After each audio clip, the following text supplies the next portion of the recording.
bir soysuzun kızına. Ben böyle haram düşmedim ama neden sevdim bir soysuzun kızını.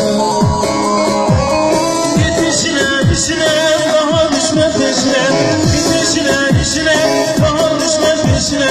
Hayalimden çıkardım girmem olur düşüme, hayalimden çıkardım girmem olur düşüme. Fena olmamazsa gidişine işine daha düşme peşine, gidişine işine daha düşme peşine. Hayalimden çıkardım girmem olur düşüme, hayalimden çıkardım girmem olur düşüme. Fena olmamazsa